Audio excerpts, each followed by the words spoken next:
নমস্কার বন্ধুরা, সুতপার রান্নাঘরে আমি তোমাদের সকলকে স্বাগত জানাচ্ছি। আজ সকাল থেকে বৃষ্টি হচ্ছে বলে ভাবলাম যে খুব সিম্পল ওয়েতে খিচুড়ি করি, আর কিছু করতেও ইচ্ছে করছিল না, তাই আমি আজকে ডালে চালে একটু খিচুড়ি করলাম।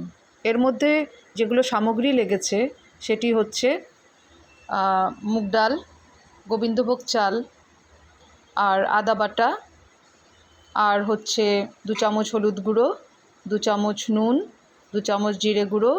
আর এসব হচ্ছে আন্দাজ মতো, আমি যেমন 2 চামচ করে হলুদ গুঁড়ো, নুন আর জিরের গুঁড়ো দিতে প্রেফার করি। আর চিনিটা হচ্ছে প্রেফারেন্সের উপর, চিনি কেউ দেয় কেউ দেয় না, আমি যেমন চিনিটা দিতে খুব একটা পছন্দ করি না। তো প্রথমে আমি চাল ডালটা ভালো করে ধুয়ে নিয়েছি। ডালটা অবশ্য আগে খোলায় ভেজে নিয়েছি, ভেজে নিয়ে তারপর ডাল চাল একসাথে আমি ধুয়ে নিয়েছি। ধুয়ে নেওয়ার পর এবার আমি প্রেশার কুকারে এই খিচুড়িটা বানিয়েছি। তো যার জন্য আমি প্রেশার কুকারে প্রথমে রাইস ব্রান অয়েল দিয়েছি, আর ওর সাথে একটু ঘি মিশিয়ে দিয়েছি। তারপর ওর মধ্যে 5 ফোড়ন দিয়ে আমি ডাল চালটা ভালো করে ভেজে নিয়েছি। ভাজার সময় আমি ওর মধ্যে দিয়েছি 2 চামচ হলুদ গুঁড়ো, 2 চামচ নুন আর 2 চামচ জিরের গুঁড়ো।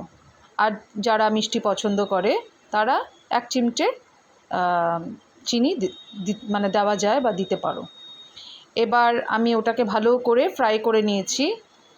যত ঝরঝরা মানে ফ্রাইটা হবে তত ভালো হবে খিচুড়িটা।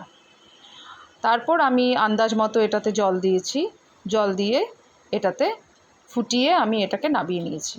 নামানোর পর এর মধ্যে ঘি ছড়িয়ে দিয়েছি, আর গরম মশলা যেহেতু আমি খুব প্রেফার করি তাই এর মধ্যে আমি একটু গরম মশলা ছড়িয়ে দিয়েছি।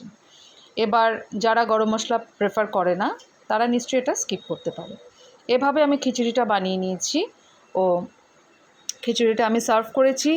এটি আজকে আমার দুপুরের লাঞ্চ। আর ওর সাথে আমি 2টো বেগুন ভাজা, 1 পিস লেবু নিয়েছি।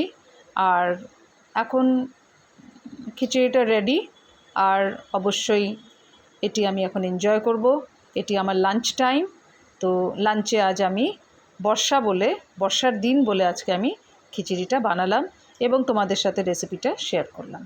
Thank you so much patience নিয়ে আমার কথা শুনলে, তার জন্য আমি তোমাদেরকে থ্যাঙ্কস জানালাম। Bye bye.